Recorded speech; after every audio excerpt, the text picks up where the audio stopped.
Welcome back to Senate Education. It is Wednesday, February 9th at 3:20.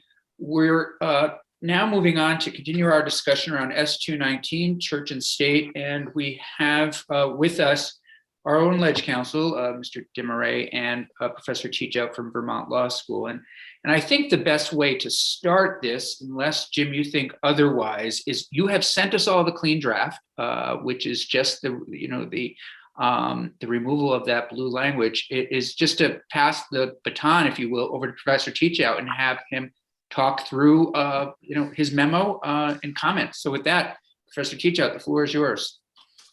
Okay, thank you very much, Chair Campion.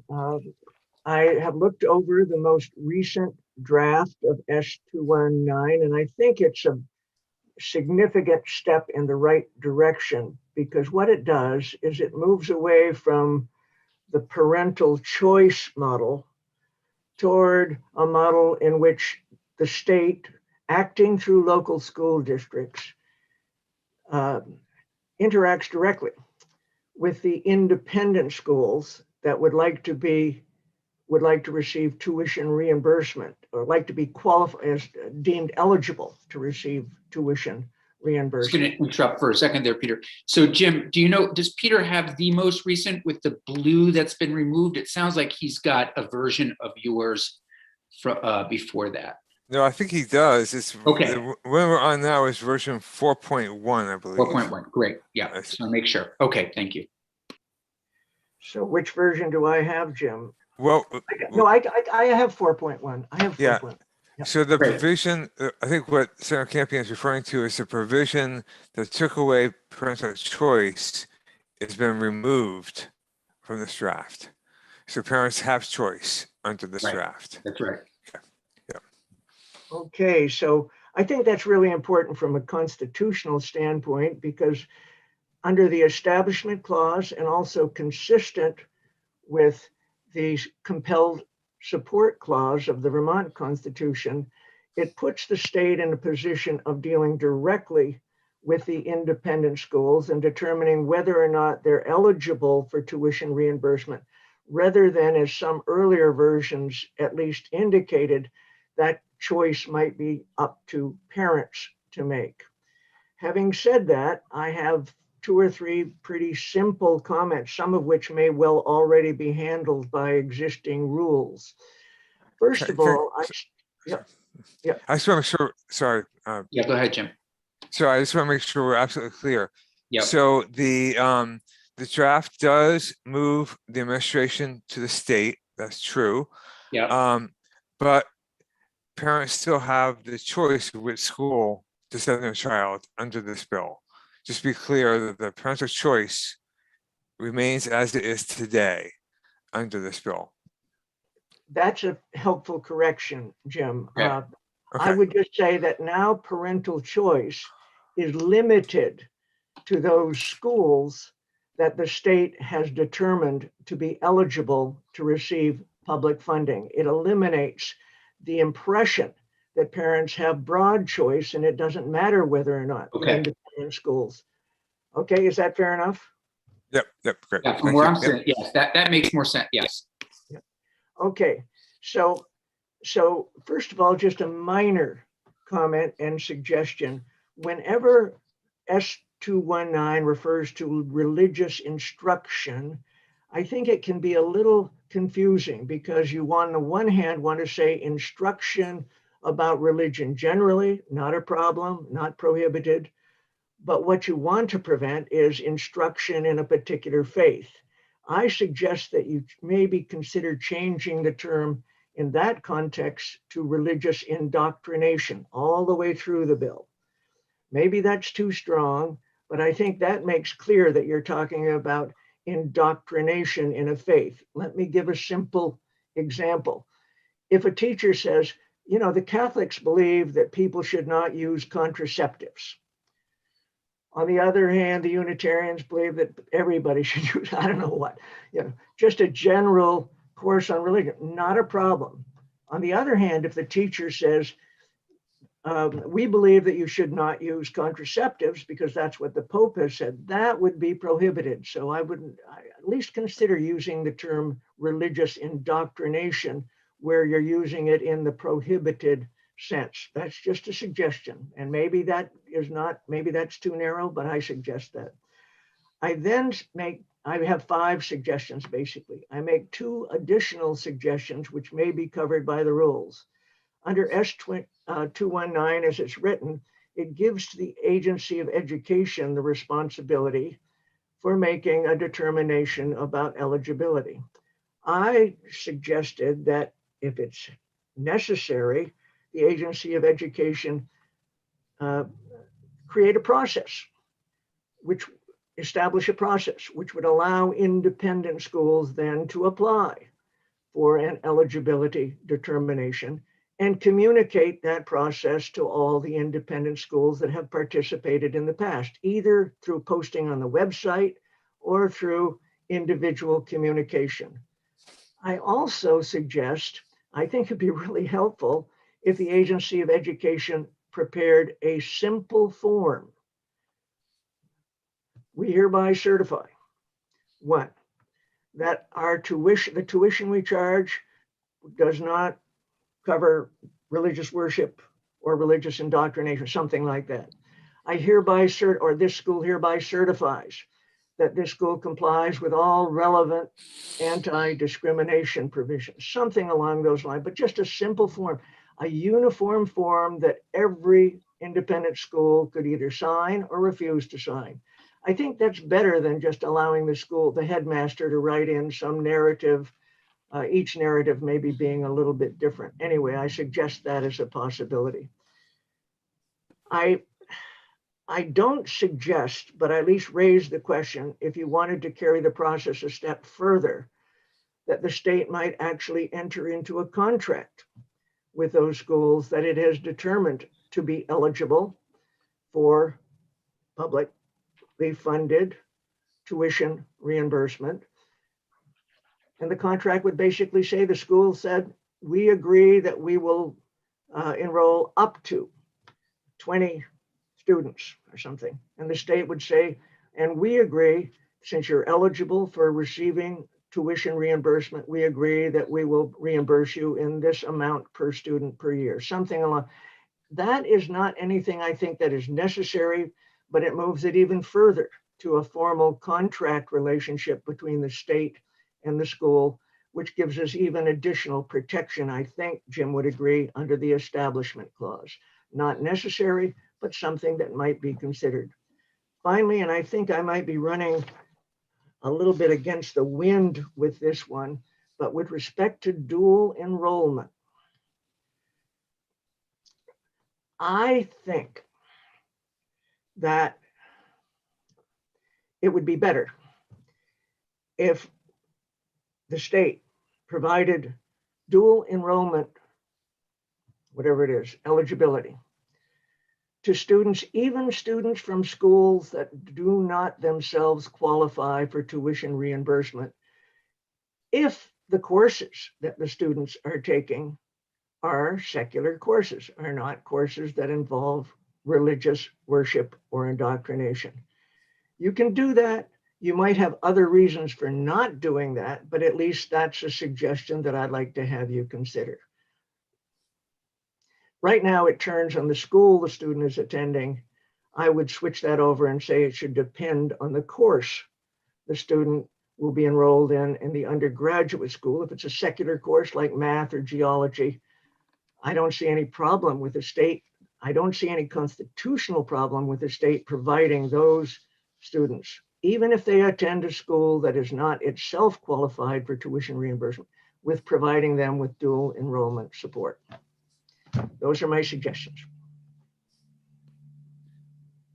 Before we go to Center Lines, Mr. Demery, did you want to add anything as it relates to that? I'm a little bit, I'm still kind of getting my head around the dual enrollment shift. I don't know if you want to help me understand Sure. that. Yep, sure. So, yeah, so on the dual enrollment side, the eligibility criteria are currently based on where and how the student is enrolled in a school, as opposed to making it available to all Vermont residents, and limiting the dual enrollment to cover non-sectarian courses. So the suggestion I think I'm hearing from Professor Teachout is, rather than focusing on all these eligibility criteria on different types of students in different types of environments, just make it available to all Vermont residents, but only if they're taking non-sectarian courses. So make it, so I think that's the point he's raising. Right. But what about the history of Unitarianism versus Roman Catholicism as it relates to condom use? I mean, does that not, kind of to your early introduction, does that exclude people from that class?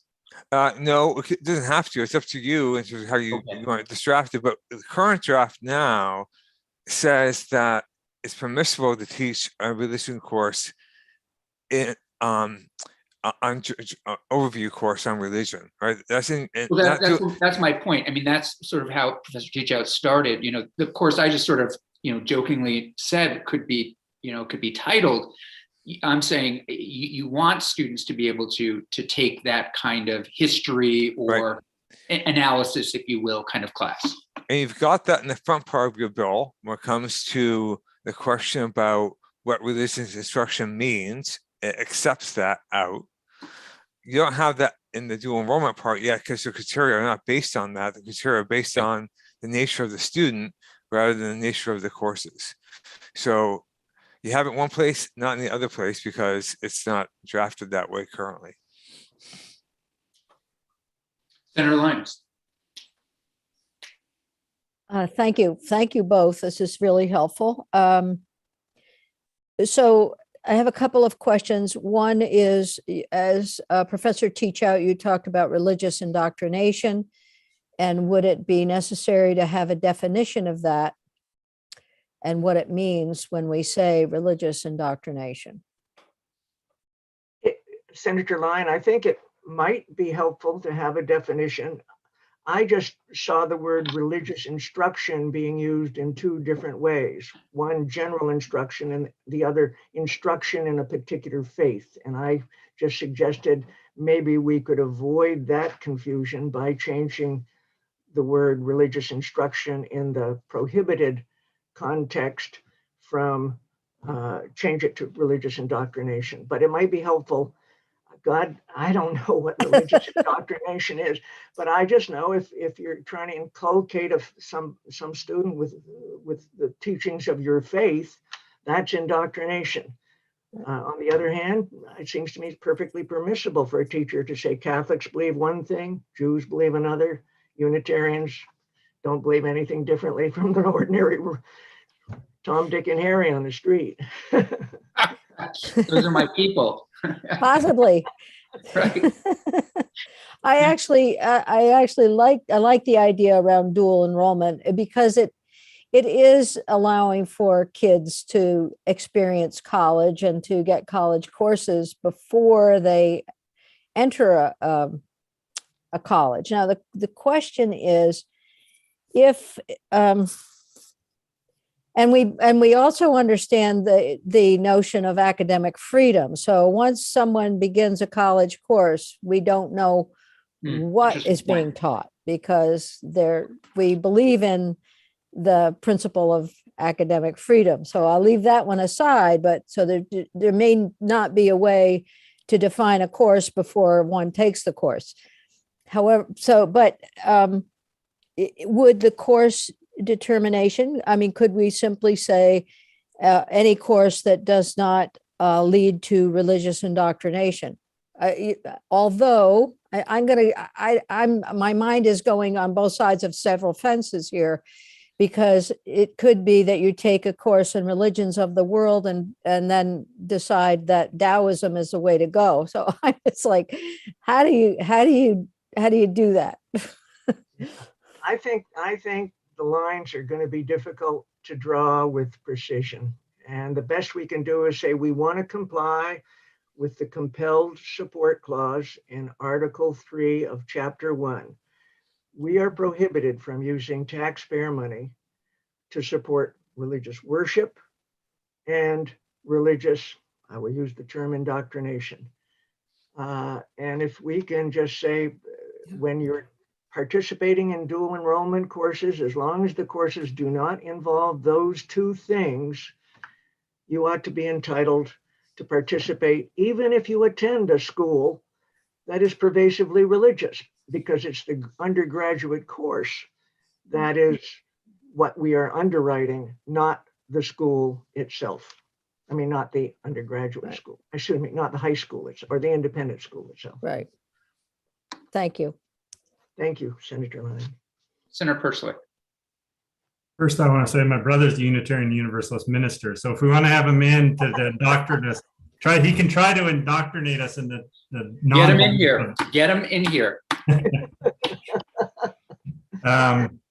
But I wondered if we can switch to the dual enrollment. I did not quite understand Professor Teachout's point. I'm looking at his handout where he has comments in the column, and he mentioned it where, because he comments about the part that we added to the statute that basically I'm understanding we're adding that because of the Supreme Court or whatever court it was that said that the students from Rice can do the dual enrollment program. We can't deny them. So we said, yes, even if you're going to a religious high school, you can do dual enrollment, which allows you to go to a college if you're doing this the way it's worded here, meaning you're getting public tuition. So if you just send your child to Rice because you want them to go there, even though you're paying full tuition, you can't do dual enrollment.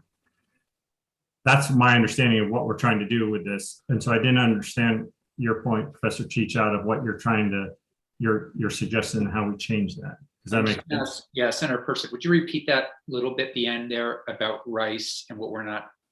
So my understanding is what we're doing here is allowing students that go to Rice on public tuition dollars to do dual enrollment, which allows them to go to any college that's participating in the dual enrollment program. But if a parent from Montpelier just is a Catholic and wants their child to go to a Catholic high school and tuitions them up to Rice, then they could not do the dual enrollment program. That's my understanding, and maybe my understanding is wrong. But if that's my first question is, am I right in that? And if that's right, I'm not clear on what Professor Teachout's point is. Jim, do you want to say something first? Yeah, so I think what the language we have now, we're on page 9 of the bill, or on Professor Teachout's comments in the bill, it's on page 9. And it's the language that Emily Simmons from AOE suggested, which reads, it is available to a student who is a resident of a non-operating district enrolled in an approved independent school. Now it says eligible to receive public tuition. And what she was doing there is she was saying, if you are in a non-operating district, whether you're on public or private tuition, you'll get dual enrollment. Because the reason why you're not getting tuition is because you're being denied that impermissibly by your school district. And therefore, to capture those cases, even if you're on private tuition, you're going to get dual enrollment. So the language in the current draft covers all students in non-operating districts, whether they're on public or private tuition. It does. Why would they be on private tuition if they're a resident of a non-operating district? Because I can't think of any other circumstances, but there might be some. But the one that Emily Simmons was bringing out was where the district denied the student the use of public tuition impermissibly, right? Because we have those examples in the state, and therefore they're on private tuition at those schools. And this would protect those students, saying, but you can still get dual enrollment even though you've been denied by your school district.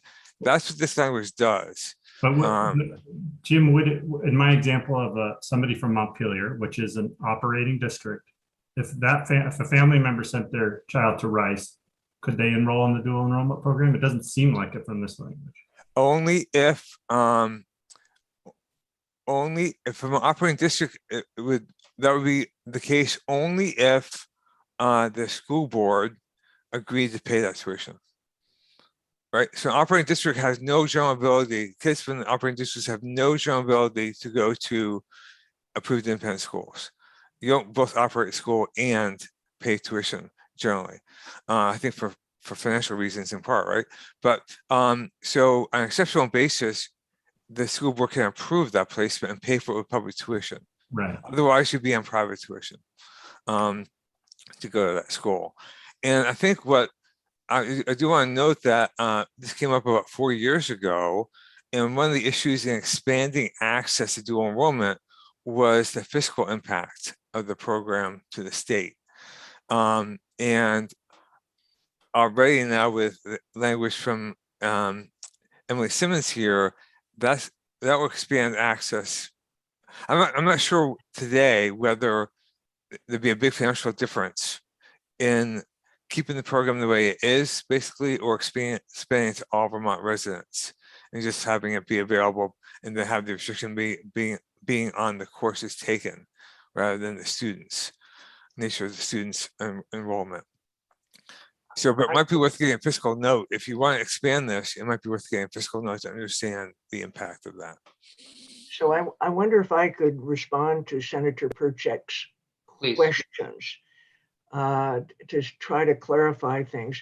Let's assume, Senator Perchek, for just a moment, that Rice would not be declared eligible for public tuition funding support from non-operating districts because part of its program involves religious worship or religious inculcation, something like that. Okay.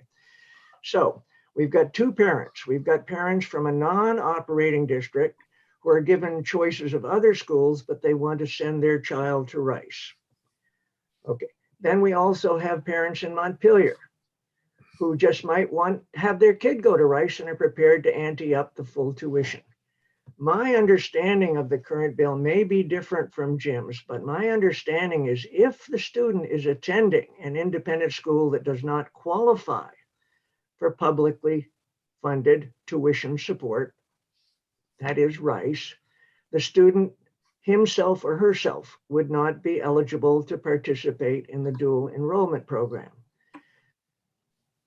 What I'm suggesting is those students ought to be eligible to participate in the dual enrollment program, provided the courses they are taking do not involve religious worship or religious at the undergraduate level. That is what I'm suggesting. Now, why this distinction? It's because the Vermont Constitution prohibits taxpayer dollars from being sent to Rice to underwrite tuition there because it's a school in which I don't even know if that's true, students engage in religious worship. But that problem disappears with the dual enrollment program. One, we are not sending the money to Rice, right? We're sending the money to the undergraduate school where the course is being taken. Two, it's a secular course. So anyway, I don't know if Jim agrees with my reading of the bill, but that's my reading of the bill. So, and it does have financial implications because it expands the group of students who would be eligible to participate in the dual enrollment program. I don't have to worry about the budget. I know you guys are rolling in dough up there, but so I don't have to worry about that. But just from a pure constitutional standpoint, there is not a constitutional problem with providing all students in the state, whatever kind of school they attend, with an opportunity to participate in dual enrollment, provided the courses they take are secular courses.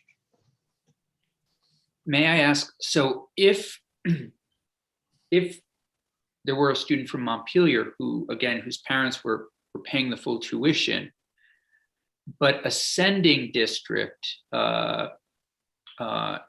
sent a student, does that change anything in terms of Jim's draft itself? So it's taking some public funds. It might not be taking from that particular student, but it is taking public tax dollars. Jim, does that change anything? Well, your student from the sending district under current law, this is confusing. We got a couple of things going here. We got current law, the current draft of your bill, and Professor Teachout's suggestions for changes. So All right, so the let's go, three- let's just clarify, if you wouldn't mind, current law, the draft, teach out. Sure. So current law is that you have to be on public tuition to get dual enrollment. Full stop, period. You have to The be, student does or the institution does? The That's student- part of, the student has to be on okay, public, their tuition has to be paid with public funds okay, in order to get dual enrollment. right, that helps because I thought it was the institution, but it's the student. It's the him or student. herself. Okay. Yeah, and also if you're in public school, obviously if you're homeschool, you can get, but we're talking about independent schools here. So that's the current law. Under the current draft of the bill, that stays in place. So all kids on public tuition are able to get dual enrollment. And then Emily's language basically does the same thing, but with a little twist, because most singing districts will be using public tuition, right? So the public tuition condition meets almost all the kids, but for those small group of kids, hopefully small, who've been denied public tuition by the school district, maybe improperly, so they're on private tuition, or in Professor Teachout's example, if the school can't certify, if the school would use the funds for religious instruction, they can't do that. So in the examples where either the child is denied improperly by the district, the sending district, or the school is eligible to receive, and therefore you're on private funds. In those cases, under Emily's draft, if you're from a non-operating district, you get dual enrollment. So all kids in non-operating districts would get dual enrollment, regardless of whether they're on public or private tuition. Under what I believe Professor Teachout is suggesting is don't focus on where the kids enrolled or whether they're on public or private tuition. Focus instead on the courses they're taking, and say, for example, dual enrollment is available to all Vermont students, Vermont resident students, but only for secular courses. So those are, I think, the three paradigms you've got. Senator Hooker, thank you. Okay, just for those few kids who are actually going to religious schools because the school board has allowed it, are they eligible for dual enrollment? So so now you're talking about operating districts, right? You're talking about operating districts where it's an exceptional process, right? Yes, where you've gone Operating or before your school board non-operating. and you've asked for an exception. Go to a religious school. Yeah. So- Your operating, yeah, So you're not talking about non-operating districts, you're talking about operating districts. that's correct. Okay, so if you're a student in an operating district, repeat your question, Senator Hooker. I was trying to clarify the beginning of it. Then I Actually, lost it. Correct me if I'm I wrong. was Oh, sorry, Thinking go in ahead. non-operating districts, because I'm thinking of the case of, if somebody from Chittenden, say, went Yep. to the school board and asked for their kids to go to MSJ, and the school board said yes. Are those kids who are going to MSJ now eligible for dual Yes. enrollment? They would be because they're on public tuition. Okay. Whether they should be or not, in terms of whether that decision was correct or not, because maybe they're using the money for religious indoctrination, but whatever the basis of that decision was, once it's made and they're on public tuition, they're eligible for dual enrollment. But Jim, the Chittenden case said just the opposite. The Chittenden case said you cannot provide public tuition Correct. to kids attending Mount But- St. Joseph because That's there are correct. inadequate safeguards against that money being used for purposes of religious worship. Correct. That is very true. And that's why we have the first part of the bill. But when we're coming to the second part on dual enrollment, it's what the statute's drafted to say that it's only a question of whether you're on public tuition or not. If you're on public tuition, you get dual enrollment. So regardless of whether it was the right decision or the wrong decision up front by the school district, if you're on public tuition, you're gonna get dual enrollment under the current law. But schools that at which religious worship and religious indoctrination is a part of the curriculum are not entitled to public tuition. That's correct. Right. That's correct. Okay, Yeah, I'm not saying that, I'm not saying that's, I'm just saying school boards make decisions that are sometimes right and sometimes wrong. But if they make the decision that to agree to pay public tuition, then you are entitled to dual enrollment under current law. if they make the right decision, then the school itself would not be entitled to be reimbursed for tuition, right? If it's a school at which religious worship or indoctrination is an element of the curriculum, right? They would not. Yeah, Yeah. correct. Yeah, correct. And in that case, the student would not be, the student at Mount St. Joseph, under the current bill, would not be eligible to participate in dual enrollment. Is that right? Yes. Well, I'm just trying to, because dual enrollment depends. Right now, dual enrollment it depends entirely on whether you're in public tuition or not the reason why you got there. Okay, so I understand all your points. So I'm not sure how to address your question better than that, because you're right that you can't use it for schools that indoctrinate. That's correct. But if a school board approves it anyway, and you're on public tuition under the statute, then you're entitled to dual enrollment. I'm making a very narrow point here. I'm not making a broad point. You're making a hypothetical point. I don't think so necessarily. I think my understanding is if school boards have approved this before without getting any evidence of proper use. So I don't think it's necessarily hypothetical. And we know that school boards also have denied tuition reimbursement to schools based simply on their religious character, their religious status, which the Supreme Court has said is unconstitutional under the federal constitution, right? Yeah, correct. Yeah. So I'm assuming that schools do comply with the constitutional rules of the game. And if they do, if school districts do, then you got to figure out who's going to be entitled to participate in dual enrollment and who is not. Okay. So it's a choice. Yeah. It would expand the number of students that are eligible, and that might be I don't have a sense really of the economic. We can get those numbers. That might be relevant. Senator Perslick.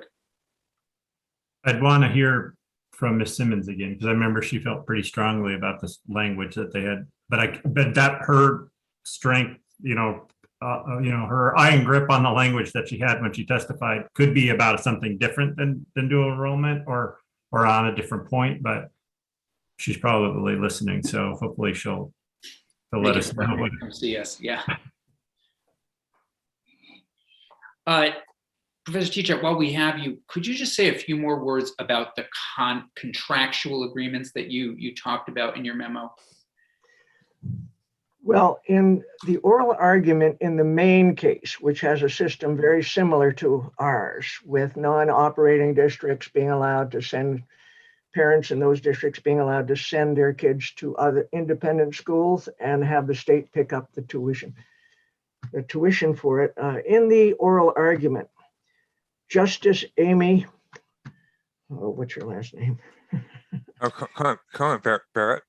But Amy Barrett. Amy Cohen Barrett, yeah, said, why don't you just restructure what you're doing so it isn't a matter of parental choice, it involves a direct contract between the state and the schools that are eligible for tuition reimbursement funding. That would maybe avoid the free exercise problem, and it would be consistent, in fact, with the establishment clause for the state to refuse to directly fund religious institutions, right? Wasn't that her? Yeah. And so I don't know what a contract would look like. Right. That's what I was wondering for, sort of like an on the ground example. Yeah, I'm having a problem getting my head around how we would do that. Yeah, Jim. I think, right now we have a certification process. Yeah, right. So I think you can simply turn your certification process into a contract and say that the school has to contract with the State Board of Education to receive public tuition. And as part of the contract, they have to agree to not discriminate and not to use funds for religious instruction, etc. So to build those, so it's basically just a different Yeah. form. So rather than being signed by one party, signed by both parties, if you will, and it forms a But contract. it's getting at the same thing, right? I mean, it's It- they're both. I mean, the contract itself, the initial whatchamacallit, agreement with the state board, or the not contract, but you know what I'm talking about. The approval process, yeah. That basically is taking care of what we're talking about here. Yeah, I think it's basically a implicit versus explicit type of distinction. So we have an implicit system here of like a contractual arrangement. And I think what Professor Teachout is mentioning making it more explicit by recording a contract, which might be helpful because maybe that's what the court will be looking for in terms of that kind of language. So I think it's an easy thing to change. If you want to change it, it might be helpful. And so I think either way is fine, but changing it isn't hard to do. And I'll look to the committee on that. I mean, I'm okay with the approval process if that gets us where we need to be, but that's. So I always tell my students, to practice constitutional law, you need to count as well as think. And so there are 9 justices on the Supreme Court. If I can get Amy Cohen Barrett, that's 1 justice, by actually referring to what she said in oral argument in the main case. If I can add 1 justice to the other side of the equation, hey, I'll take it. So anyway, that was I think your point is a really good one. I do. And I too am trying to count to get 16 votes out of the Senate. That's but no, I know what you mean. And I respect that opinion. I really do. And I really appreciate you raising it. So. Can I just raise a few other points in response to? Yeah, please. So first, indoctrination versus instruction. The reason instruction's in the bill now is that's what the Chittenden Town Court talked about. So when we had that precedent back in 1999, they talked about instruction. So I wouldn't want to get rid of the word instruction, but we could always add the word indoctrination as well. So no, it's instruction, indoctrination, or worship. So I'd be more comfortable adding that word than replacing the word instruction. So that's one comment I would make. And then there is a process in the proposed state board rules around the whole approval process and notification of schools. So I think that's dealt with already. And then Professor Teachout recommended a simple form. If you have certification, that could be done, or if you have a contract, you have a different process. So either way. I think that was, and then the dual enrollment comment. Yeah, and that was it. Professor Teachout, what do you think about adding indoctrination to the bill instead of sort of just having that as the term? Well, there is a provision in the bill that makes clear that religious instruction, when it takes the form of introducing students to different types of religion and so on and so forth, is not covered or not prohibited, would not be a basis for disqualification of a school for eligibility. So maybe that provision does the work that's needed to be done. I just was trying to say, be careful if you're using the word religious instruction, and say it's okay as long as it's an overview, but religious instruction otherwise undefined is prohibited. That was my concern. So I leave you guys to be the wordsmiths of what you want to achieve. I just wanted to flag that possible confusion in the use of the word religious instruction. Questions for either Professor Teachout or Mr. Desmarais at this point? I think what I like committee members to do, if it's okay with you, Jim, is just have some time to think about these couple things and maybe have you come back with a decision point document, if you'd be willing. Where are, what additional decisions do you still kind of see out there that we need to make? I think it's only 2, maybe 3, but yep.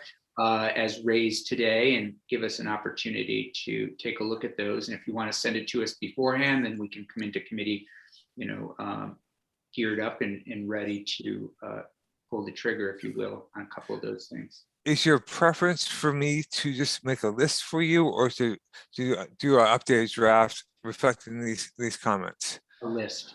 A list, okay, yep. Yeah, then we can have a conversation and then do another draft Okay, yep. if need be. But I think we're getting close. But I said that in January, so no, I really do. I do. Professor Teachout, I don't remember your hourly wage, but you'll send us the invoice. Don't send the invoice to me. Send it directly to the governor's office. Hey, look, it is, I try to be helpful. It has been. You're being really- very helpful. Absolutely. You're being It's very just helpful. but it's been a, I don't know if I call it a pleasure, but it is rewarding to me to be able No, to. I work appreciate that. with The committee that cares about something like this and is open to suggestions and open to rejecting suggestions. So I also appreciate, Mr. Demaray in this conversation. The two of you back and forth having these conversations with us is in my opinion, honestly, the best of the best when we're deliberating something of this magnitude. And so we're lucky to have both of you. So I really appreciate it. thank you very much. Thank you. All right. Committee, apologize that I do have another meeting. And so I think we have to leave it there for today. Any immediate questions at this point, or reflections, concerns, questions? We'll return to Senator Perchlik's bill tomorrow and hear from the NEA and the School Board Association. We also will be hearing directly from some additional witnesses on mascots. And this week, we're also hearing from the Agency of Education on our miscellaneous bill that now has, I think, 5 or 6 provisions in it. And I'm coming up with a list of some conversations with the Propes. Anything else at this point? We're going to have to return to some budgetary issues, most likely later this winter or early spring, as we get the recommendations on the House side. One thing that I've not spoken to Senator Lyons about yet, and that is the question I saw in today's paper. The Governor's Council on Vaccinations has come out raising some questions about schools and vaccinations as it relates to COVID. I'd like to hear a little bit from them at some point. Senator Perchlik. If we're just talking about other issues, Yeah, which might please. relate to the PCB and lead testing, is, I think it was just last year, we did all that work about school facilities and school buildings, those kind of things. And I think we heard early on a report from that. So, but we had put some language in that the appropriation took the money out, but we put the language in there about, That's right. systems. So I think it's more of a budget thing than a bill thing. So that's why I haven't really brought it up before, but it's something that I hope there's an opportunity. And I don't know if there's a House bill that's related from education. I think there's another bill that might be related in general, but it might not come to our committee. So just something that I'm hoping that we could basically, the language is already there. So it's mainly just trying to get the money for it. So maybe that's one of those things like we write a letter to appropriations or something. I'm Yeah, wondering, sorry. Yep. Is it on Senator Perchlik's? Yes. Okay, yeah, so go ahead. Yep. It's about money. Okay.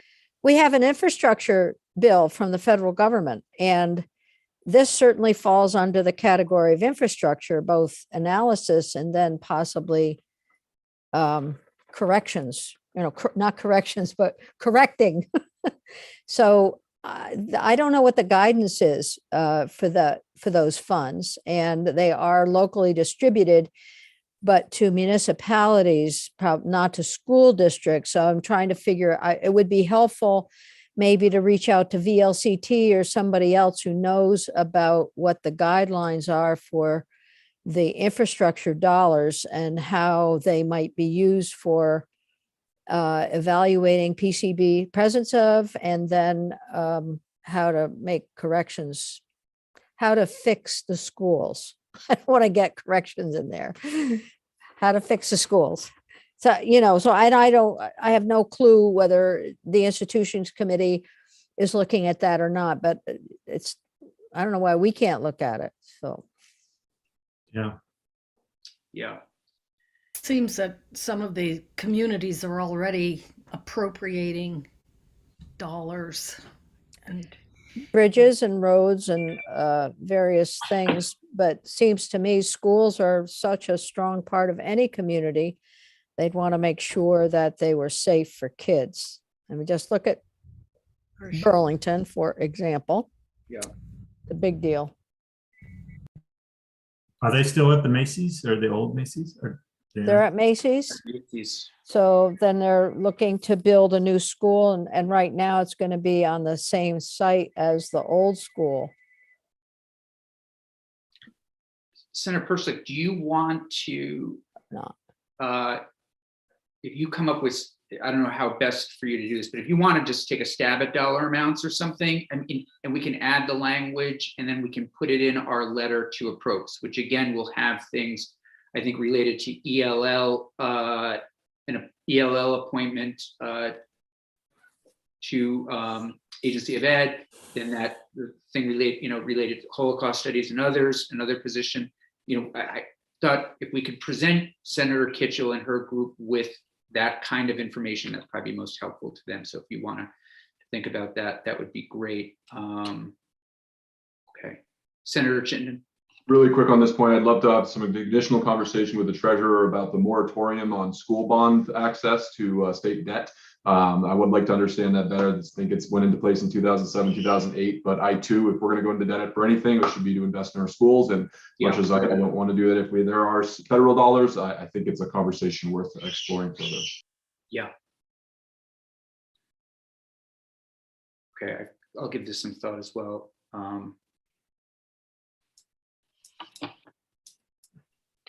Andrew, were you going to add something else? Senator Persnick? No, just thinking about it, writing a note. Okay.